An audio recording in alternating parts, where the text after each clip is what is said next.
Terima kasih.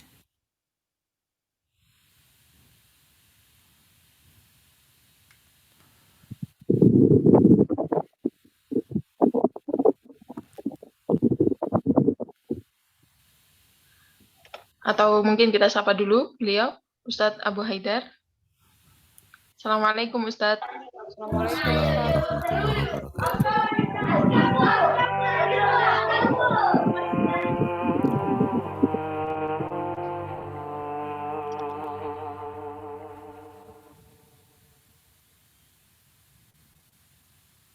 Allah, Allah, Allah, Allah, ما لنا مولى سوى الله. الله، الله، الله، الله، ما لنا مولى سوى الله. كلما ناديت يا رب قال يا عبدي أنا الله. أنت وهاب العطايا ومجيب للسؤال. أنت وهاب العطايا ومجيب للسؤال. أنت ربي أنت حسبي ومزيل للضلال.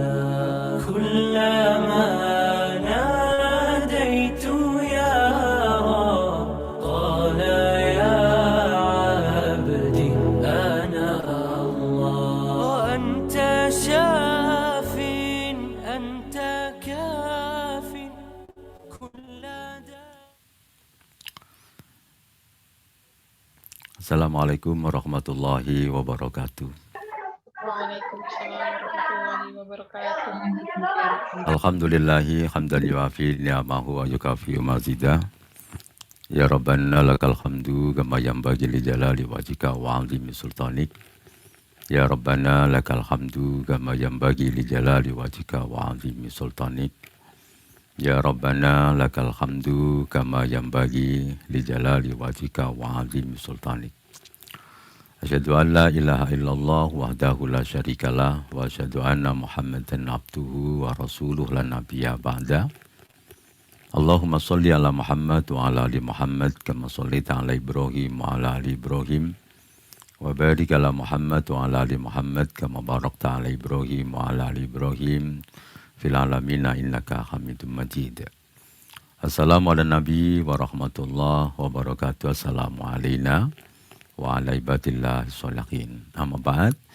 Ibu sekalian yang dirahmati Allah Subhanahu wa taala, alhamdulillah pada siang hari ini kita bisa bertemu dan berjumpa. Mudah-mudahan pertemuan ini mengantarkan kita semua mendapatkan ilmu yang penuh berkah, yang mengantarkan kita semua masuk ke dalam surganya Allah Subhanahu wa taala. Ini adalah siang yang sangat berbahagia. Ibu-ibu telah mengorbankan waktunya untuk menghadiri majelis taklim yang luar biasa di siang hari. Yang biasanya saya tidur ini malah disuruh mengisi. Ini saat-saat ngantuk, saat-saat tidur, ya saya biasanya tidur sebentar, karena biasanya habis asar ngajar, nanti malam juga ngajar gitu.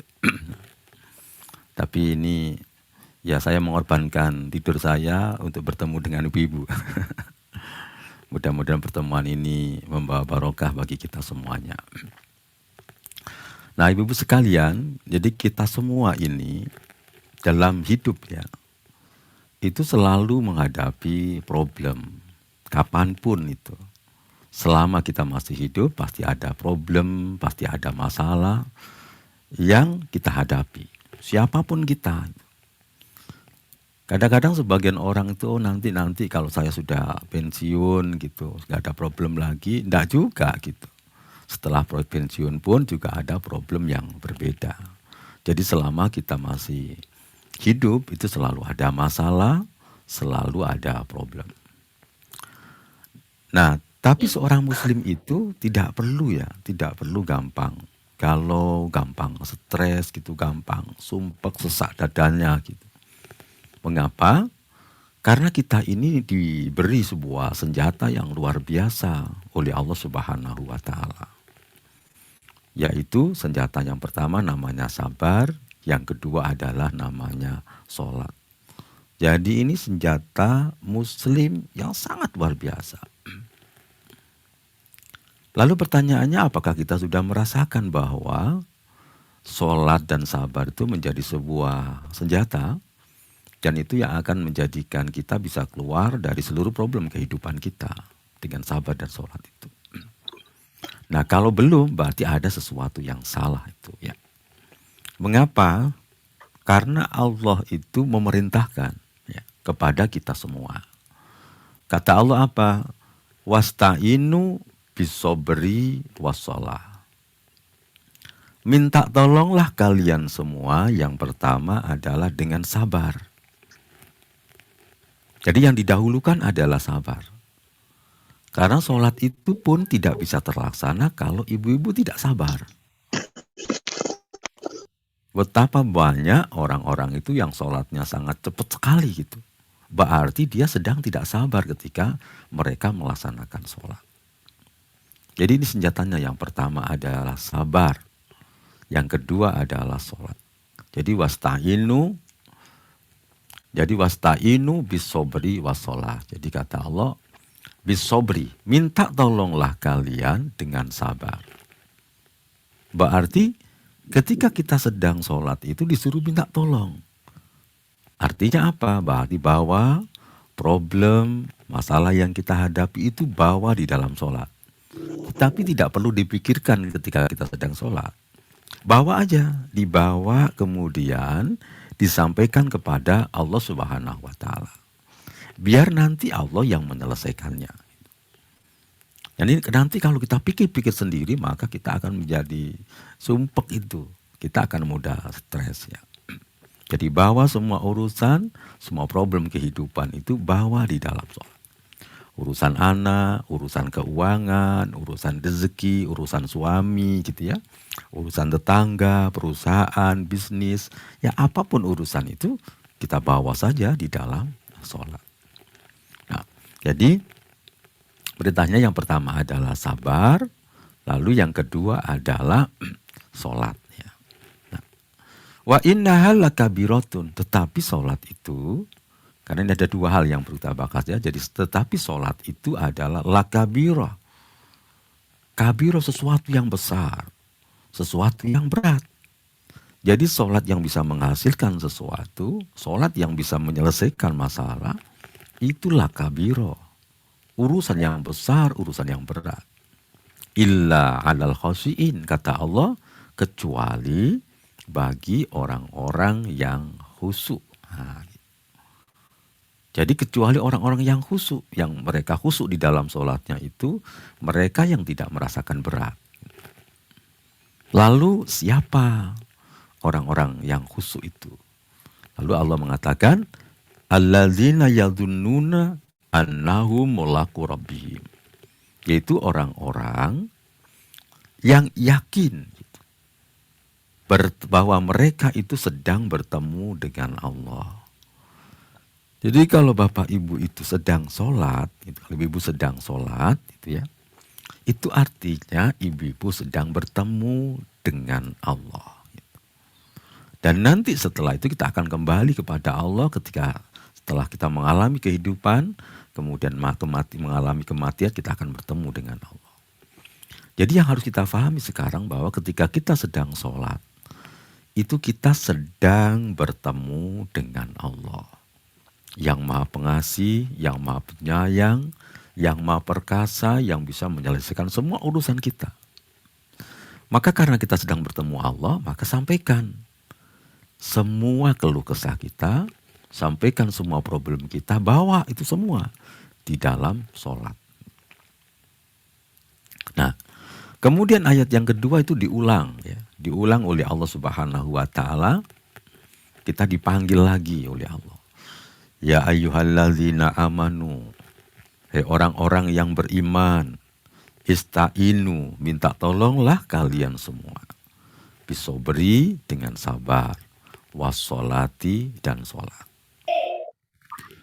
Kalau kita kemudian bisa dua-duanya, jadi sabarnya bagus, kemudian sholatnya bagus, maka ada fasilitas itu. Innallaha ma'as-sobirin. Sesungguhnya Allah itu bersama orang-orang yang sabar. Jadi Allah itu akan bersama kita. Jadi bersama ibu-ibu semua, setiap kali menghadapi apapun urusan yang ada di dunia ini. Jadi Allah itu bersama kita. Kalau kita sabar. Berarti kalau kita melakukan dua-duanya. Jadi kita sabar dan kemudian kita sholat. Wah, itu luar biasa itu. Pasti Allah akan memberikan fasilitas-fasilitasnya untuk kita semuanya.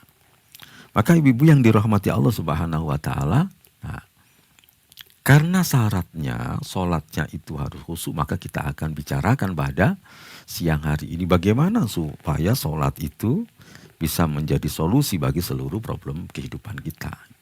Maka syaratnya adalah sholat itu harus khusyuk. Maka yang pertama ya, apa sih yang harus kita lakukan kalau sholat kita ini supaya khusyuk? Maka tidak boleh tidak, maka ibu-ibu harus berdoa gitu. Karena khusyuk itu datangnya dari Allah Subhanahu wa Ta'ala. Jadi khusyuk itu datangnya dari Allah. Maka yang pertama kali kita harus berdoa ya. Kita baca sama-sama doanya ya. Allahumma inni a'udzubika min nafsin la tasba wa a'udzubika min sholatin la tanfa wa a'udzubika min du'ain la yusma wa a'udzubika min qalbin la yahsa. Rasulullah saja itu mengajari kita supaya kita berdoa gitu. Sehingga sholat kita menjadi khusyuk. Yang artinya begini, Allahumma inni a'udzubika min nafsin la tasba. Ya Allah, aku berlindung kepadamu dari hawa nafsu yang tidak pernah puas. Wa a'udzubika min sholatin la tanfa. Dan aku berlindung kepadamu dari sholat yang tidak membawa manfaat. Wa a'udzubika min du'ain la yusma.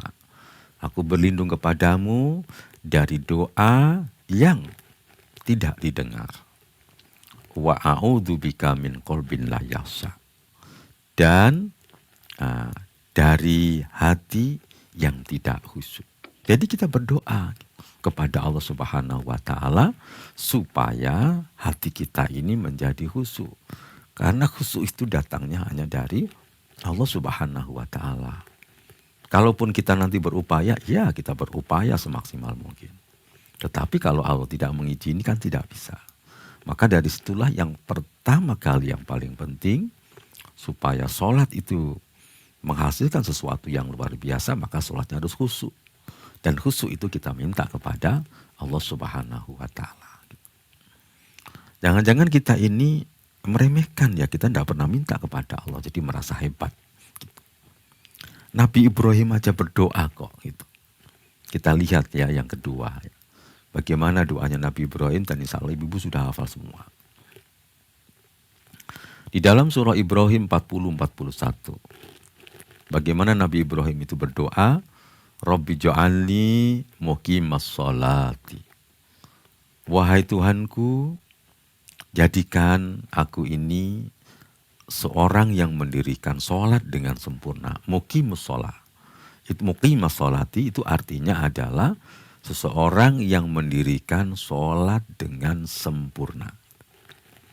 Lalu yang kedua belum minta wa min dzurriyyati, dan juga keturunan-keturunanku, jadikan mereka semua orang-orang yang mendirikan sholat dengan sempurna. Rabbana wa taqabbal du'a. Wahai Tuhan kami, terimalah doa kami. Wah, ini doa Nabi Ibrahim. Dia minta untuk dirinya, lalu keturunan-keturunannya. Kemudian beliau melanjutkan, Rabbana ufirli wali walidayya walil mu'minina yauma yaqumul hisab. Wahai Tuhan kami, ampunilah dosaku dan dosa kedua orang tuaku dan semua orang-orang yang beriman Yaitu ketika nanti ada sebuah hari, ada suatu hari yang seluruh amal itu dihitung. Jadi inilah seharusnya kita berdoa. Ketika kita berdoa, ya Allah berilah saya ini hati yang khusyuk, doakan pula orang lain. Mudah-mudahan anak-anak saya juga punya hati yang khusyuk, sahabat-sahabat saya, teman-teman saya, orang-orang beriman. Sehingga doa kita tidak egois. Jadi semakin banyak mendoakan banyak orang, kita semakin mendapatkan banyak pahala. Dan doa kita makin mudah dikabulkan oleh Allah Subhanahu wa Ta'ala. Kalau kita ini banyak mendoakan orang, maka doa kita ini banyak dikabulkan. Itu namanya doa bidhahril ghaib. Mendoakan orang lain yang orang lain itu tidak tahu kalau kita doakan. Jadi inilah contoh-contoh bagaimana para salafus soleh, para nabi, para rasul sebelum kita, mereka itu mengandalkan doa itu yang pertama. Jadi kalau kita kepingin khusyuk, nah, itu adalah perlu berdoa ke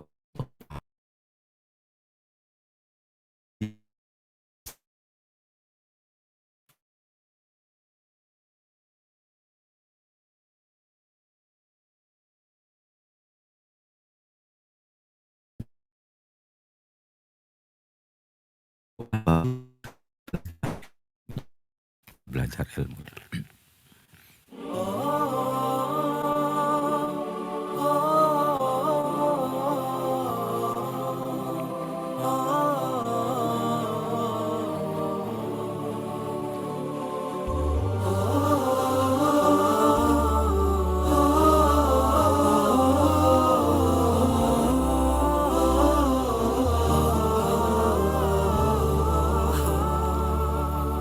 Ibu-ibu boleh mencatat gitu supaya tidak ngantuk ya. Tapi nanti kalau catatannya tidak lengkap bisa saya kirimi nanti materinya ya. Saya kirim di WA Bu Lia ya. Saya kirimi materinya tapi catat yang baik. Nah, tapi kadang-kadang catatannya itu setelah itu dicatat, setelah itu dibaca nggak ngerti maksudnya. Lalu apa sih yang dimaksud dengan khusyuk itu? Kita akan mulai dulu dengan khusyuk. Karena nanti sholat itu tidak akan pernah menjadi penolong bagi kita kalau kita tidak khusyuk sholatnya. Nah, apa yang dimaksud dengan khusyuk? Ya, khusyuk itu dari tiga kata, khosya'a gitu ya. Kho, sin, ain, khosa'a. Kalau di dalam bahasa Arab, khusyuk itu sama dengan khofaldo, rendah, tunduk, turun gitu. Jadi khosa'a itu. Nah, ketika kata khosa'a itu digandeng dengan roksun kepala, idza tatomana wa to'a roksahu, khosa'a roksahu. Itu berarti kalau orang itu menundukkan kepalanya di dalam sholat, jadi menundukkan kepalanya di dalam sholat, maka dia sudah khusyuk secara bahasa. Jadi khosa'a roksahu berarti dia menundukkan kepalanya. Jadi menundukkan. Berarti kalau ibu-ibu sholat, lalu kepalanya menunduk, melihat ke tempat sujud, itu berarti sudah khusyuk. Ya. Lalu yang kedua, khosa'a itu ketika digandeng ya, digabungkan dengan misalnya basor. Khosa'a gitu ya, khosa'a bibasorihi misalnya. Itu artinya menundukkan pandangan. Berarti kalau ibu-ibu ketika sedang sholat, lalu pandangannya tidak liar, tetapi pandangannya ditundukkan ke tempat sujud, maka itulah namanya khusyuk. Kemudian yang terakhir adalah khafadha sautahu. Artinya khosa'a itu punya arti, kalau digabung dengan suara, berarti merendahkan suara.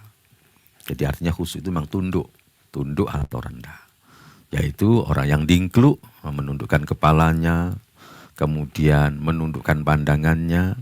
Kalau digandeng dengan suara berarti merendahkan suaranya. Berarti orang yang khusyuk dalam sholat itu berarti pandangannya fokus ke tempat sujud, kepalanya menunduk ke tempat sujud, dan kemudian dengan suara yang lembut, tidak berteriak-teriak. Gitu. Tidak keras, kecuali keras yang dibutuhkan. Itu khusyuk secara bahasa ya. Nah makanya kita lihat, itu kalau Rasulullah SAW, itu beliau kalau sholat ya, yang khusyuk itu seluruh organ tubuhnya. Jadi hatinya, pikirannya, seluruh organ tubuhnya itu Rasulullah itu khusyuk kepada Allah Subhanahu wa Ta'ala. Ibu bisa lihat itu di doa, salah satu doa ruku ya. Mudah-mudahan ibu-ibu sudah hafal semua doa ruku yang ini ya. Karena saya lihat sudah pinter-pinter semua ya. Jadi Rasulullah itu kalau ruku itu membaca doa ini. Allahumma laka roka'tu wa bika amantu wa laka aslamtu. Allahumma ya Allah, hanya kepadamu roka'tu aku ruku. Wa bika amantu, aku beriman kepadamu. Wa laka aslamtu, dan hanya kepadamu aku menyerahkan diri. Anta Robbi, engkau adalah Tuhanku. Khosa'a sam'i, telah khusyuk pendengaranku. Lu coba, Rasulullah itu pendengarannya khusyuk ketika dia salat. Wa basori, dan telah khusyuk penglihatanku. Wa mukhi, dan telah khusyuk otakku, gitu ya. Wa azmi, dan telah khusyuk tulang-tulangku. Wa asobi, dan telah khusyuk urat sarafku. Wa mastaqallat bihi qadamayya lillahi rabbil alamin.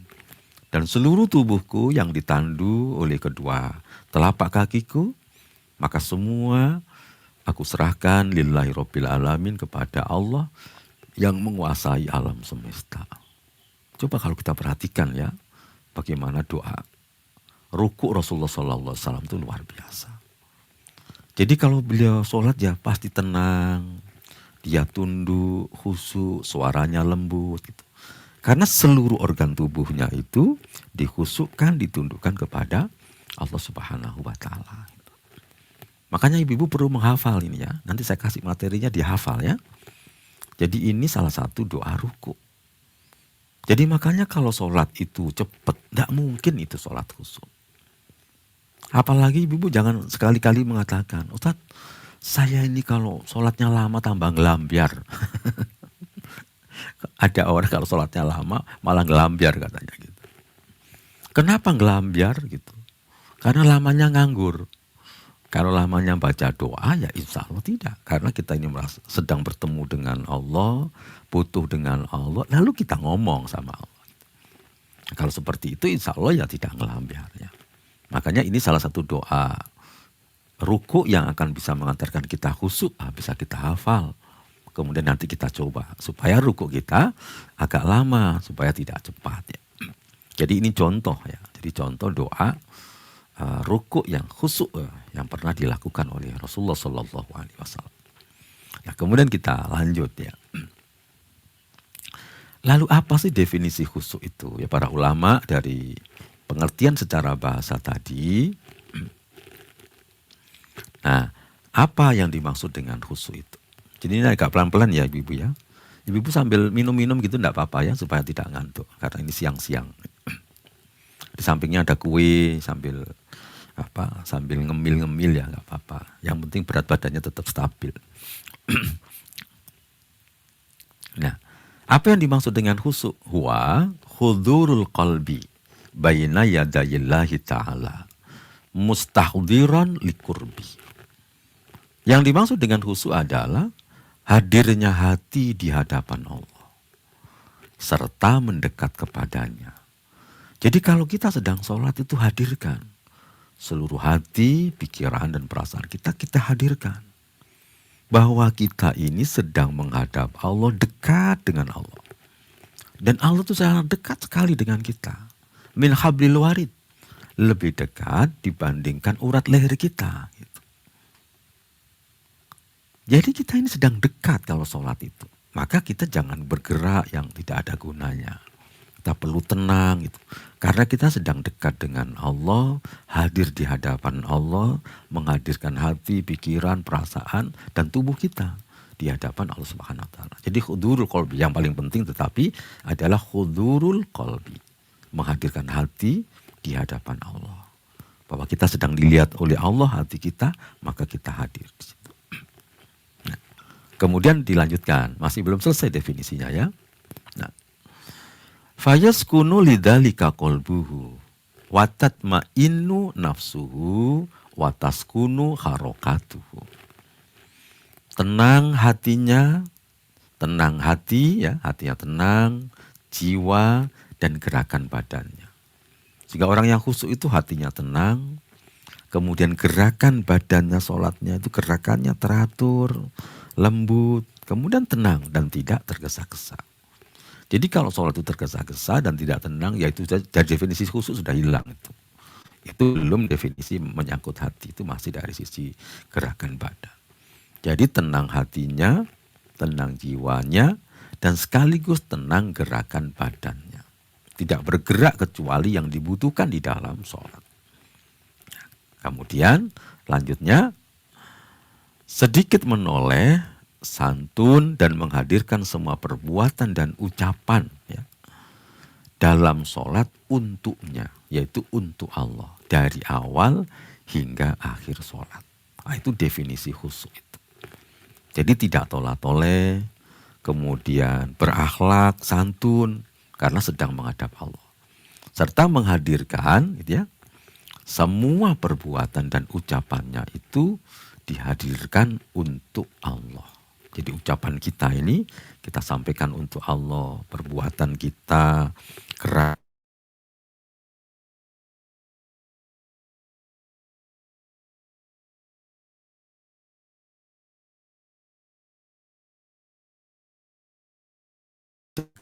ya, gerakan dan bacaan. Ini hari ini kita sedikit definisi tentang khusyuk. Nah, itu semua kita hadirkan di hadapan Allah Subhanahu wa taala. Jadi ini definisi khusyuk itu. Nah, jadi kalau nanti sholat kita khusyuk, luar biasa.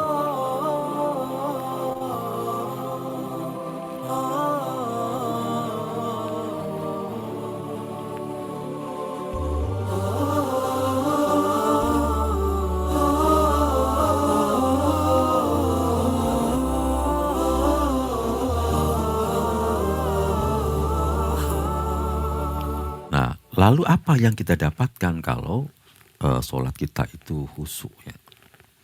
Jadi kalau sholat kita khusyuk itu banyak sekali yang akan kita dapatkan. Pertama, kita akan mendapatkan sukses yang hakiki. Apa itu sukses yang hakiki? Yaitu ibu-ibu mendapatkan kebahagiaan, keselamatan di dunia sampai akhirat. Kalau hari ini sebagian kita usianya sudah 50 ke atas, itu artinya sudah melampaui fase ya, fase sukses, bahagia. Tinggal satu yang paling penting, yaitu selamat. Jadi sukses itu adalah selamat di dunia dan selamat di akhirat. Makanya bunyinya qad aflaha. Aflaha itu kumpulan dari bahagia, selamat. Jadi bahagia, selamat, sukses itu aflaha. Yaitu siapa yang sukses, bahagia, dan selamat itu adalah al-mu'minun, orang-orang beriman. Orang beriman yang bagaimana? Alladzina hum fi sholatihim khashi'un. Yaitu orang-orang yang khusyuk di dalam sholatnya. Berarti kalau tidak khusyuk, berarti tidak mendapatkan kesuksesan yang hakiki. Ini persyaratan. Pasti orang-orang yang khusyuk itu akan mendapatkan ketenangan, kedamaian, kebahagiaan. Dan yang paling penting nanti mendapatkan keselamatan. Nah, maka dari situlah kemudian ya Allah Subhanahu wa taala menyebutkan di dalam surah Al-Had ayat 77 rumusnya. Ya ayyuhalladzina amanu ruk'u wasjudu wa'budu rabbakum. Hai orang-orang yang beriman, rukuklah, sujudlah, sembahlah Tuhan kalian, kerjakan kebaikan-kebaikan. La'allakum tuflihun. Diulang itu. La'allakum tuflihun. Cuma di sini ada tambahan waf'alul khair. Kerjakan yang baik-baik dengan cara yang terbaik. Berikan yang terbaik kepada apapun dan kepada siapapun. La'allakum tuflihun, maka kalian pasti akan sukses, bahagia, selamat. Itu mewakili kata tuflihun. Jadi ada bahagia dan ada selamat. Itu tuflihun. Makanya kemudian ibu-ibu kalau mendengar adzan itu selalu dipanggil hayya 'alas shalah, kemudian diiringi hayya 'alal falah. Mari kita mencari kesuksesan. Mari kita mencari kebahagiaan. Dan mari kita mencari keselamatan. Jadi kalau sholat kita khusyuk, kita akan mendapatkan kesuksesan yang sangat luar biasa gitu. Bahkan ibu-ibu sekalian, kebutuhan kita itu akan dicukupi gitu. Maka kalau orang itu sholatnya baik, ya, sholatnya benar, sholatnya khusyuk. Kalau sekedar kebutuhan hidup itu pasti dicukupi oleh Allah Subhanahu wa Ta'ala. Ya. Bahkan kadang-kadang keinginannya tidak sekedar kebutuhannya. Gitu. Itu ada janji dari Allah Subhanahu wa Ta'ala. Apa janjinya?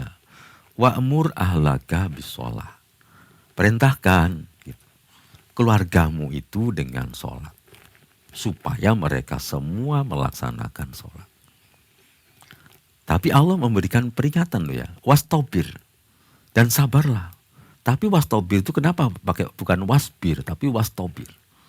Itu artinya bahwa sholat yang khusyuk dan sempurna tadi dibutuhkan kesabaran yang bertingkat-tingkat. Jadi wastobir itu tidak cukup sabar satu level. Jadi itu sabarnya harus berlevel-level. Supaya sholatnya menjadi solusi bagi problem kehidupan kita. Wastobir alaiha. Hendaklah sabar di atas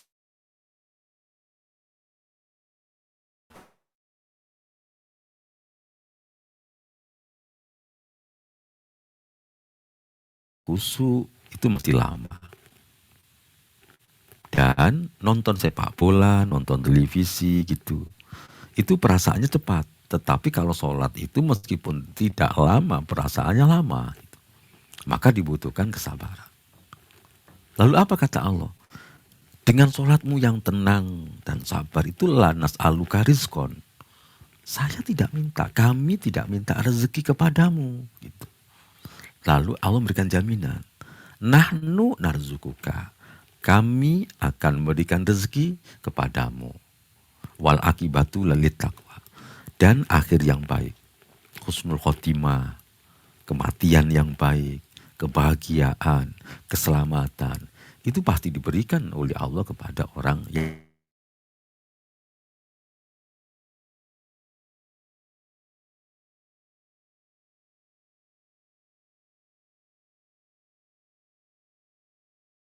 dari Allah Subhanahu wa Ta'ala. Jadi kalau sholat kita ini bagus, apalagi kemudian sholatnya itu kita menjemput sholat. Banyak orang tuh menjemput sholat. Belum waktunya datang mereka sudah datang, menunggu datangnya sholat. Oh itu lebih dahsyat lagi karena sambil didoakan oleh para malaikat. Karena dia menunggu datangnya sholat. Itu namanya intidharus sholat. Jadi belum masuk waktu sholat dia sudah ditunggu. Jadi ini adalah dahsyatnya sholat. Kalau dilaksanakan dengan khusyuk, pasti punya pengaruh yang sangat luar biasa bagi kehidupan kita. Makanya ini saya sampaikan itu karena materi sholat itu adalah perjalanan hidup saya selama 55 tahun. Tapi kalau orang tidak sholat bagaimana? Kalau tidak sholat ya sesat gitu. Pasti itu. Jadi kesesatan itu diawali orang tidak sholat berjamaah, lalu kemudian sholat sendiri, setelah sholat sendiri lama-lama tidak sholat. Apa kata Allah? Itu rumus yang pasti nih. Fakholafa mim ba'dihim khalfun adha'us sholat. Ketika muncul sebuah generasi, lalu generasi ini menyia-nyiakan sholat. Ditambah wataba'us syahwat. Dan generasi ini adalah mengikuti syahwat. Fasawfa yalqawna ghayya. Dan kemudian mereka pasti akan mendapatkan kesesatan. Sebagaimana sering materi ini bisa saya sampaikan di dalam pelatihan-pelatihan sholat. Yang bahaya lagi apa? Kalau ibu-ibu itu sholat, bahkan dikatakan oleh Allah celaka loh. Fawailul lil musholin. Celaka bagi orang yang sholat. Sudah sholat kok celaka itu. Fawailul lil musholin. Celaka bagi orang yang sholat. Orang yang sholat bagaimana? Alladzina hum an sholatihim sahun. Yang mereka itu lupa dari sholatnya. Sebagian ulama mengatakan apa? Ketika sedang sholat itu dia lupa, tidak mengerti apa yang dia baca. Maka disitulah kemudian pentingnya khusyuk, pentingnya ibu terus belajar. Saya ini sudah 10 tahun lebih belajar tentang sholat. Tetapi masih belum juga bisa khusyuk. Gitu. Maka setiap hari saya tetap belajar, ada buku baru belajar, ada kitab baru tuh belajar. Bagaimana sholat itu menjadi khusyuk. Karena ini sesuatu, sholat ini yang pertama dan utama. Nanti dihisab oleh Allah Subhanahu wa Ta'ala. Kalau sholatnya gagal, maka gagal semua. Maka kita harus ada nih progres, tetap ada progres, terus belajar dan belajar. Jadi alladzina hum an sholatihim sahun. Salah satu tafsir yaitu ketika seseorang itu dia lupa di dalam sholatnya. Wah, itu berbahaya itu. Maka inilah kemudian kita perlu belajar apa yang dimaksud dengan khusyuk. Lalu apa lagi ya? Kalau orang itu sholatnya baik, dia tidak mudah galau gitu. Tidak mudah sumpah, tidak mudah stres. Loh, ini janji Allah, pasti itu. Nah, innal insana khuliqa halu'a. Sesungguhnya manusia itu diciptakan oleh Allah. Salah satu karakternya itu adalah halu'a. Nah, lalu apa halu'a itu? Kalau dalam pelatihan sholat saya sampaikan bahwa halu'a itu maknanya 3. Yang pertama, halu'a itu doyiqol qalbi. Gampang sumpek hatinya. Lalu yang kedua adalah syiddatul khirsi, banyak keinginannya. Kemudian yang ketiga qillatu sobri, sedikit kesabarannya. Jadi gampang sumpek gitu. Nah, lalu yang kedua banyak keinginannya, yang ketiga sedikit kesabarannya. Tetapi kalau orang itu sholat bisa mengendalikan itu semua. Makanya illal musallin kata Allah. Nah, kemudian dilanjutkan idza masau syarru jazua. Ketika mendapatkan musibah yang tidak menyenangkan, dia gampang berkeluh kesah. Wa idza masaul khairu manua. Nanti kalau dia dapat rezeki yang banyak, dia gampang medit gitu. Gampang pelit. Gitu. Illal musallin kata Allah. Kecuali orang-orang yang sholat. Alladzina hum ala sholatihim daimun. Yang mereka sholatnya itu terus menerus. Jadi tidak gampang sumpah. Jadi makanya kalau kemudian ketika ada musibah kita masih banyak berkeluh kesah. Lalu ketika mendapatkan musibah berupa kebaikan rezeki yang banyak kita suka kikir. Itu berarti sholat itu belum berpengaruh bagi kehidupan kita semua. Jadi perlu dipertanyakan itu sholatnya. Dan sholat itu pasti akan membawa perubahan. Kalau dalam bahasa saya akan merevolusi diri kita. Akan terjadi perubahan dalam diri kita kalau sholat kita ini bagus. Karena ini ada senjata yang luar biasa.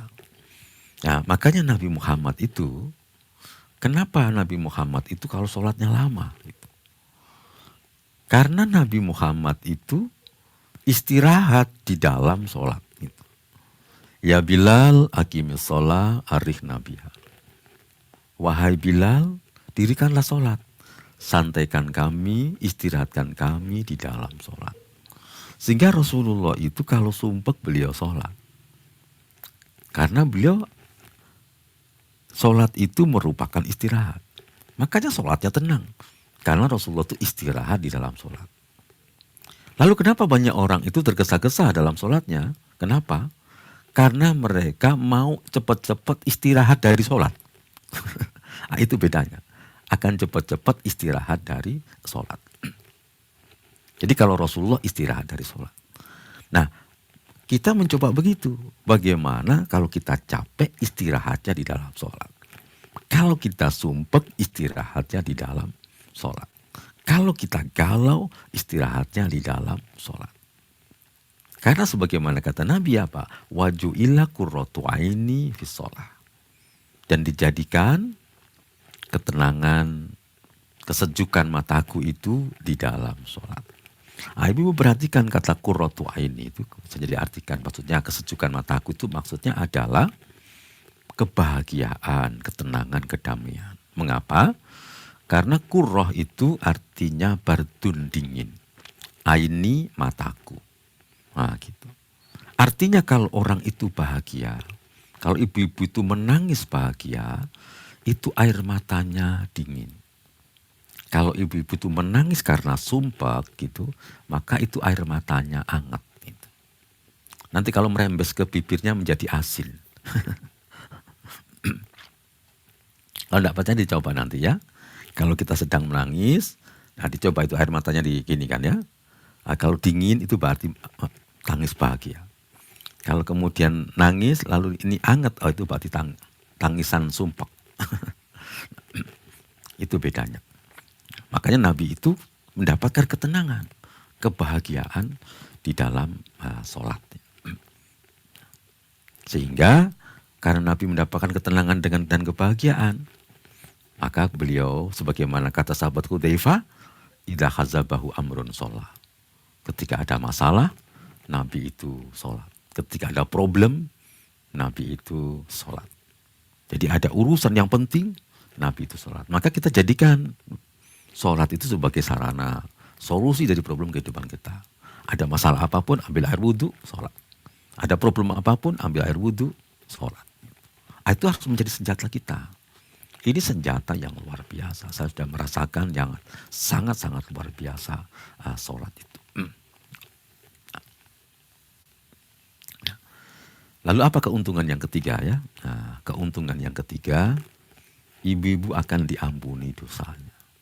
Jadi sholat satu dengan sholat yang lain itu menghapus dosa. Tetapi memang situ ada syarat ya. Sholatun maktubah. Jadi tahduru, kalau ada mukmin muslim menghadiri sholat yang wajib. Tapi syaratnya apa pertama? Fayuhsinu wudu'aha. Yang pertama adalah wudu'nya baik.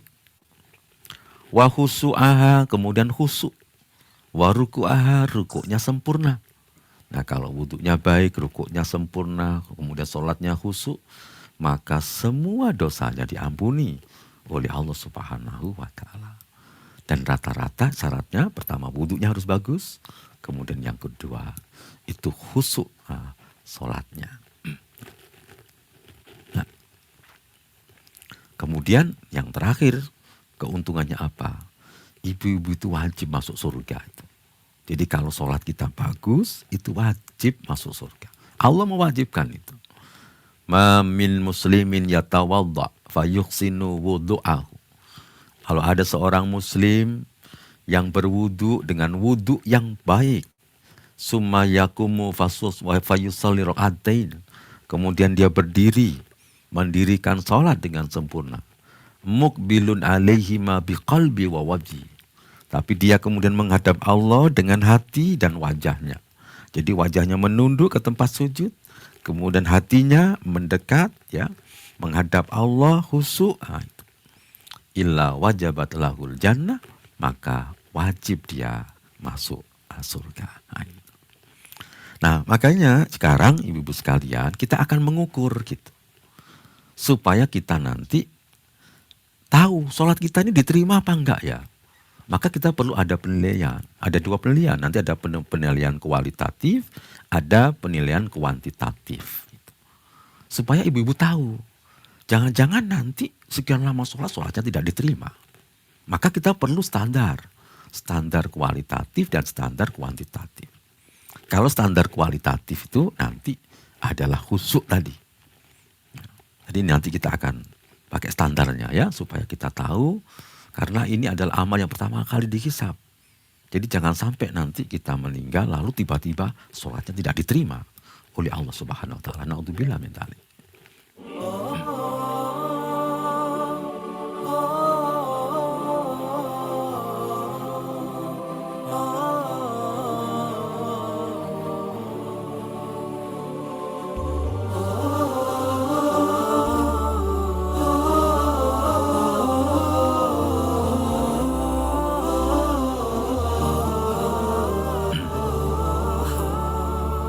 Nah, kita akan lihat dulu contoh ya, bagaimana khusyuknya Nabi itu. Jadi kita tahu perbandingannya nanti. Satu saat Rasulullah itu sholat malam. Lalu yang menjadi makmum itu sahabat Hudzaifah radhiyallahu anhu. Sholaitu ma'an Nabi zata lailatin. Saya ini sholat bersama Nabi pada suatu malam. Faftatahal Baqarah, beliau memulai sholatnya dengan baca surah Al-Baqarah. Nah, karena Nabi memulai dengan Al-Baqarah, lalu sahabat Hudzaifah itu kaget dia. Waduh, Al-Baqarah gitu ya. Dia membayangkan lama gitu. Akhirnya dalam hatinya itu dia tidak khusyuk juga ya. Yarka indal mi'ah. Mudah-mudahan nanti Nabi ini rukuknya ketika sampai di ayat yang ke-100. Nah, beliau tunggu sampai di ayat yang ke-100. Ternyata begitu sampai di ayat yang ke-100, ternyata summa madho, ternyata Nabi itu melanjutkan. Jadi artinya singkat cerita bahwa Nabi tadi membaca ayatnya lebih dari 100 ayat. Lalu kemudian sahabat Hudzaifah bercerita, lalu Rasulullah itu rukuk membaca Subhana Rabbiyal Azim. Lalu lama rukuknya Nabi itu hampir sama dengan lama berdirinya. Coba perhatikan ya. Berdirinya tadi lebih dari 100 ayat. Lalu rukuknya membaca Subhana Rabbiyal Azim. Lamanya rukuk ini hampir sama dengan lama berdirinya. Itu contoh kekhusyuan Nabi. Jadi Nabi itu kalau sholat lama sekali.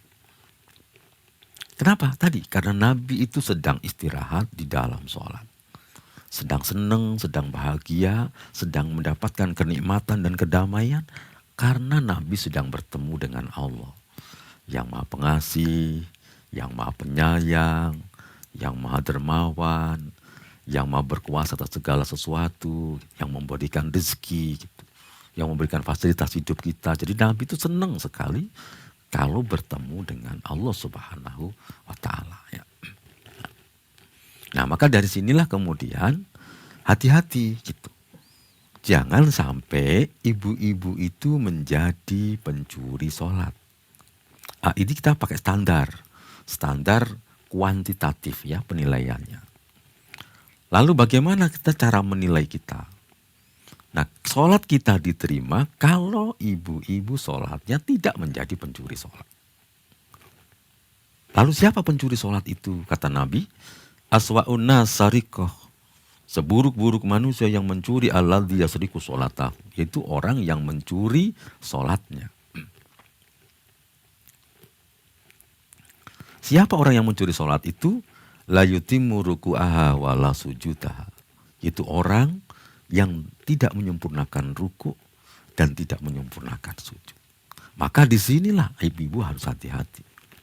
Harus diukur itu nanti. Ruku saya sempurna apa tidak? Sujud saya sempurna apa tidak? Jangan sampai terjadi seperti di zaman dulu. Bukan zaman sekarang loh ya. Di zaman dulu masih ada sahabat. Itu ada seseorang yang sholatnya selama 40 tahun. Tapi sholatnya tidak diterima semua. Jadi waktu itu ada orang sholat di masjid. Lalu datanglah sahabat Hudzaifah yang tadi makmum dengan Nabi tadi.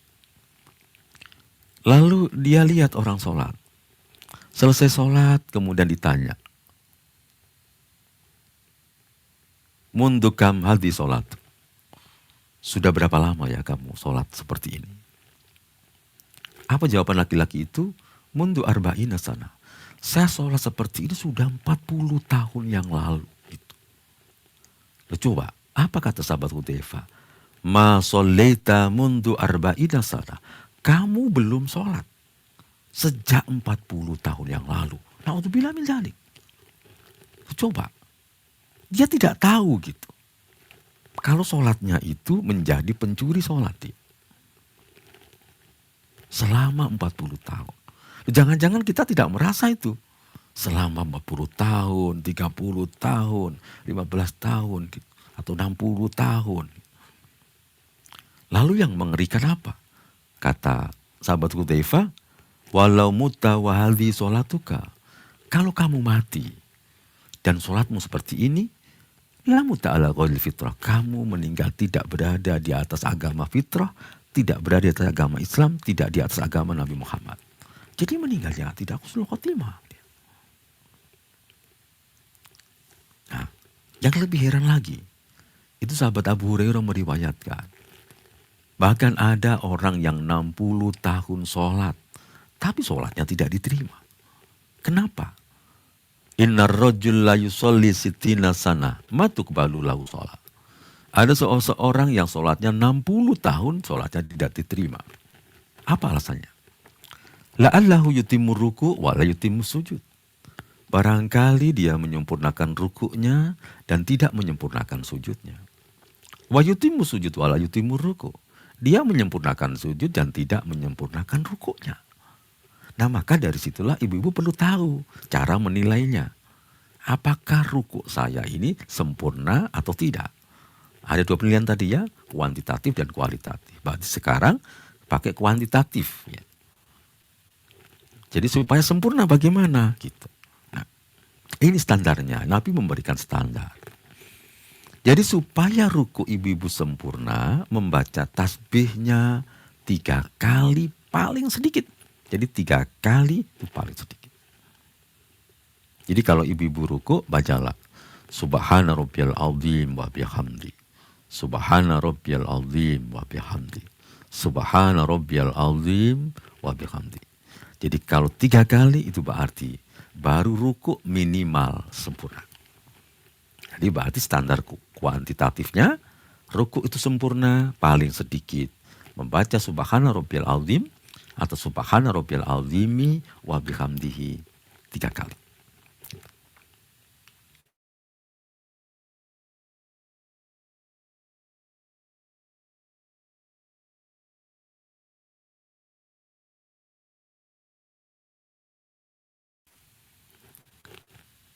Fa'idha fa'ala dzalika faqad tamma ruku'uhu, kata Nabi, kalau orang tuh melakukan seperti itu, maka rukuknya menjadi sempurna.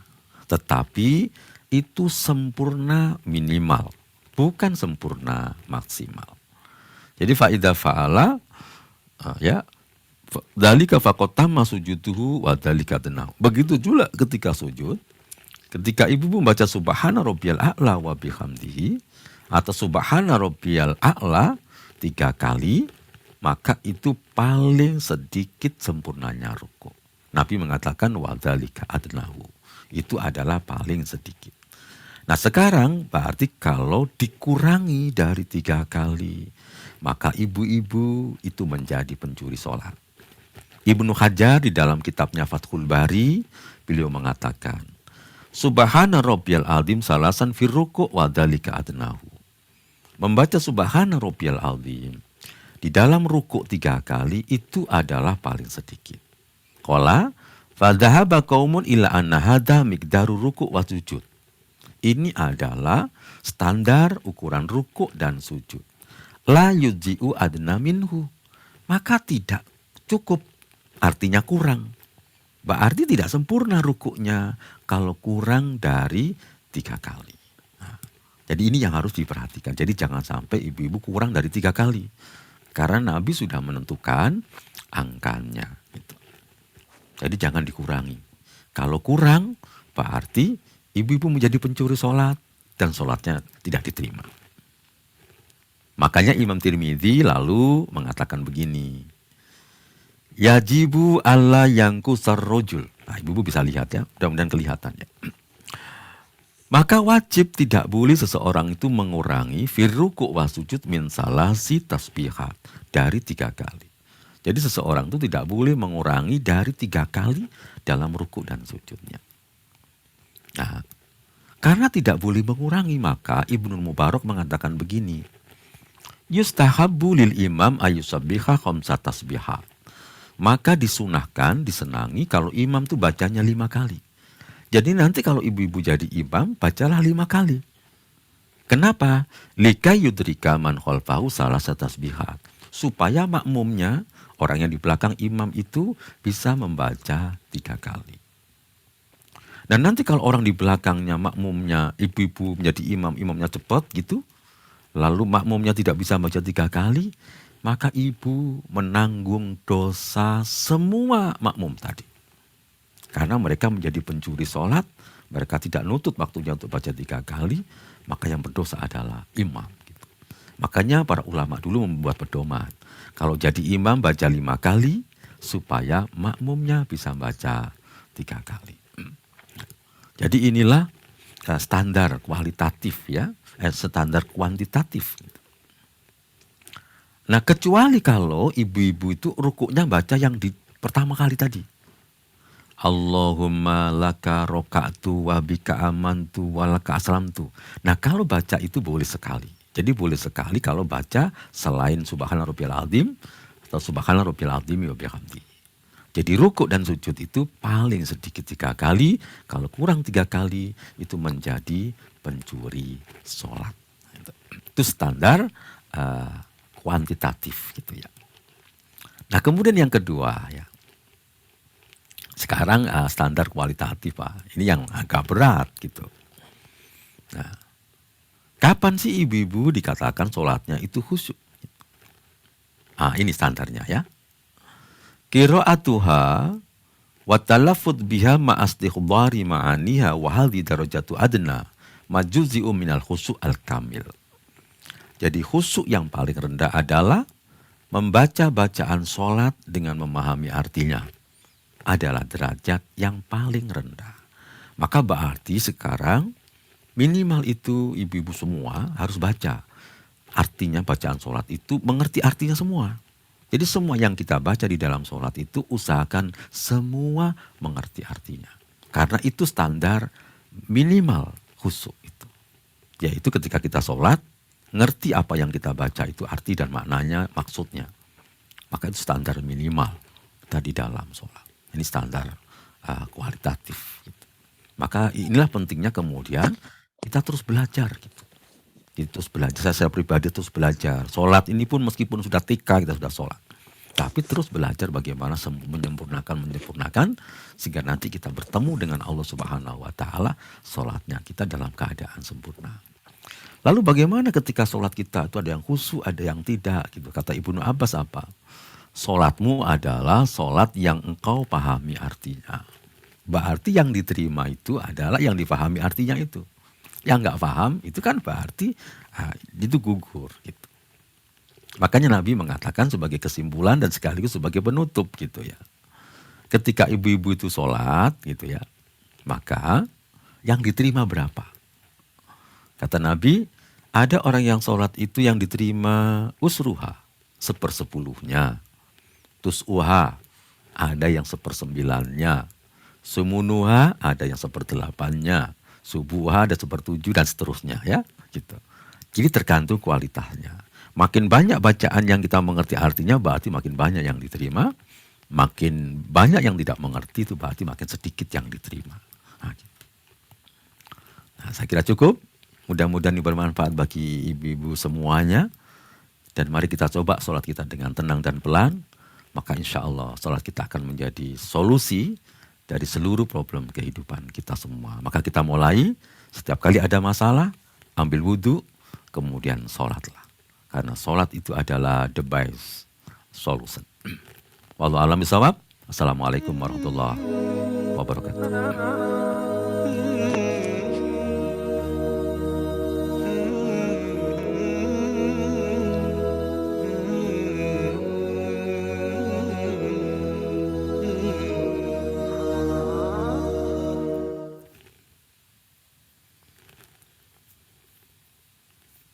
Alhamdulillahirrabbilalamin. Jazakumullah khairan kepada Ustadz Abu Haidar yang telah memberikan materi pada siang hari ini. Tadi sudah disebutkan 2 senjata yang dimiliki oleh kaum muslimin, yaitu sabar dan sholat. Mudah-mudahan dengan ini menjadi wasilah kita untuk memperbaiki kualitas sholat kita menjadi lebih baik lagi. Selanjutnya, mungkin perlu ada sesi tanya jawab, Ibu Lia? Iya, saya tanya Ustadz. Masih tanya juga ya? Iya, ya, Ustadz. Untuk orang yang sakit, Ustadz. Pertanyaan pertama, untuk orang yang sakit, kadang-kadang untuk mendirikan atau mengerjakan sholat itu sangat berat nih, Ustadz. Ya. Apakah boleh termasuk mendapatkan rukhsah untuk dijamak seperti itu? Kemudian yang kedua, Ustadz, saya sampaikan aja. Misalnya tertidur antara setelah sholat maghrib tertidur.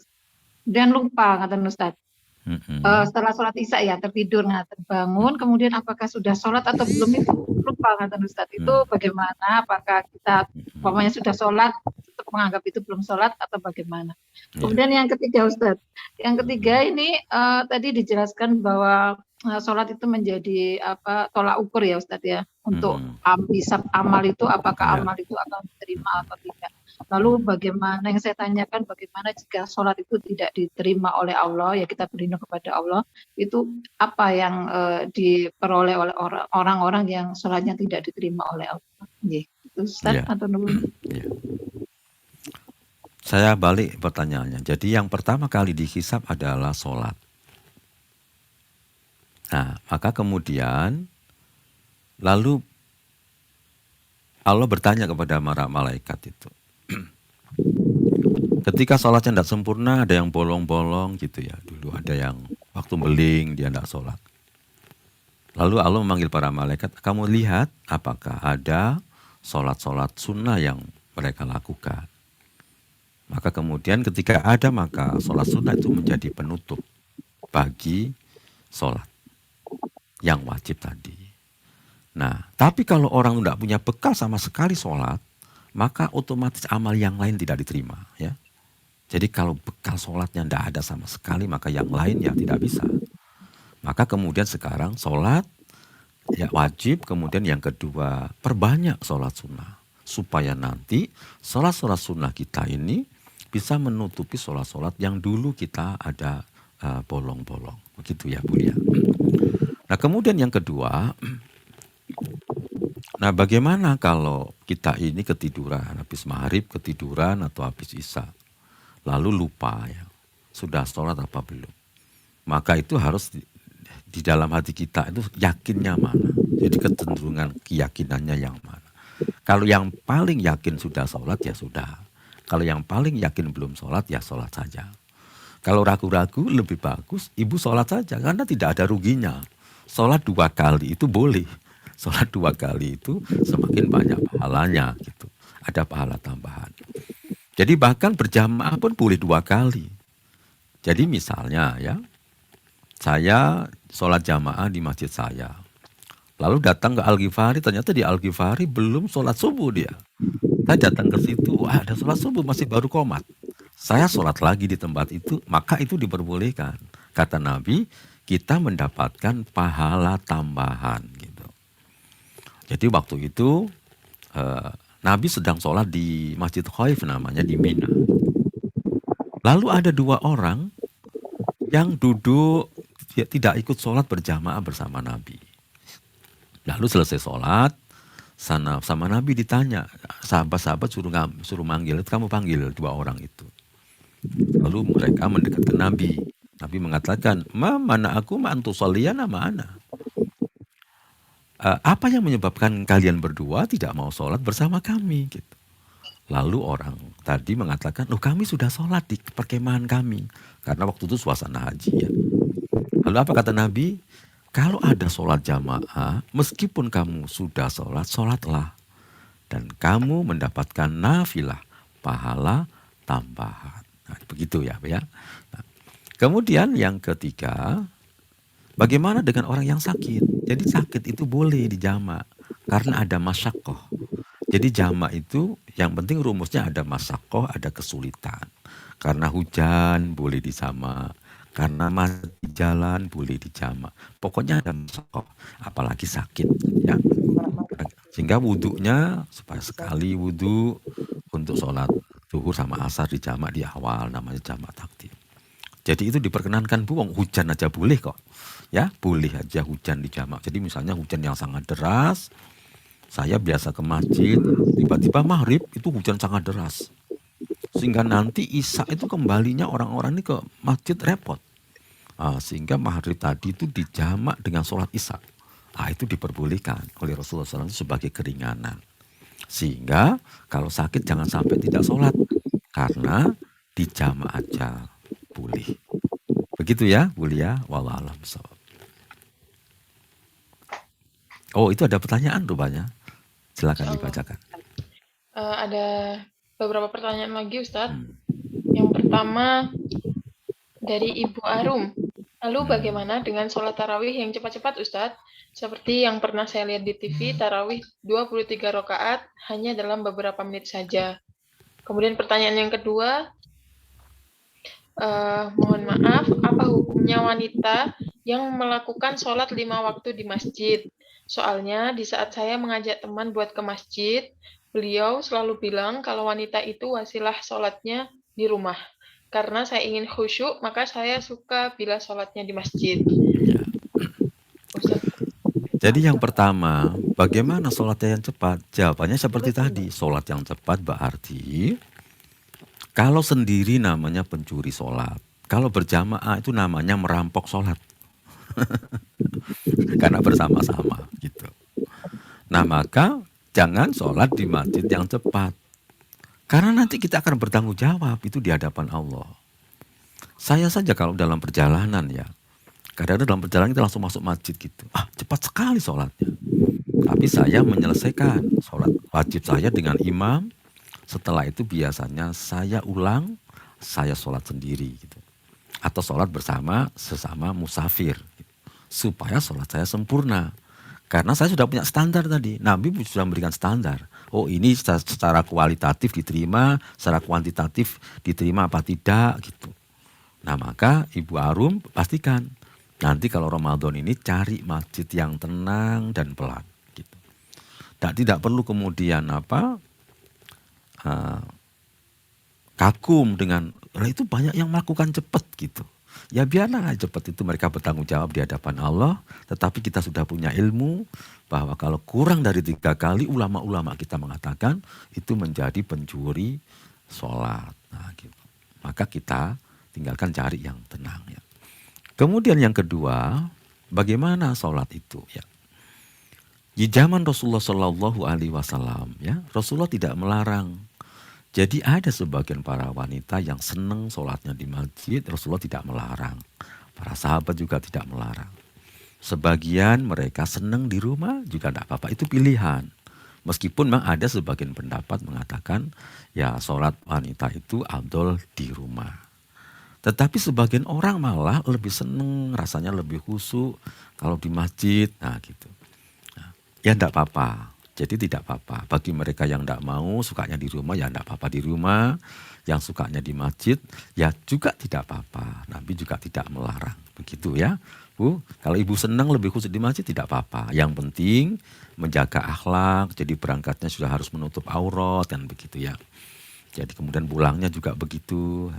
Cuma bedanya kalau dulu di zaman Nabi, para wanita itu, mereka pulang duluan. Jadi ketika itu Nabi Assalamualaikum warahmatullah, Assalamualaikum warahmatullah, itu biasanya para wanita kalau di zaman Nabi itu pulang duluan dengan harapan nanti supaya di jalan tidak bersama dengan laki-laki ya begitu. Yang penting menjaga tata tertib, aturan dan akhlak. Begitu. Wallahu a'lam bishawab. Masih ada? Terakhir Ustadz insyaallah. Bagaimana hukumnya sholat berjamaah dengan saudara yang bacaannya kurang baik makhrajnya? Oh iya. Jadi kalau memang tidak ada lagi, ya nggak apa-apa, kan gitu. Tetapi disarankan saudaranya suruh belajar makharijul huruf yang baik supaya sholatnya sempurna. Jadi selama itu Fatihahnya jadi nggak sampai nemen-nemen gitu ya, secara karena memang kemampuannya begitu, jadi sholatnya sah saja, tetapi tidak sempurna gitu ya. Jadi sholatnya sah tetapi tidak sempurna. Maka disarankan suruh belajar gitu ya. Nah, begitu, wallahu alam. Alhamdulillah. Mungkin ini tadi pertanyaan terakhir Ustadz. Ya. Dan kita sudah sampai di penghujung acara. Mungkin supaya lebih berkah, boleh ditutup dengan doa dipimpin oleh Ustadz. Oh, masih ada bonus ya.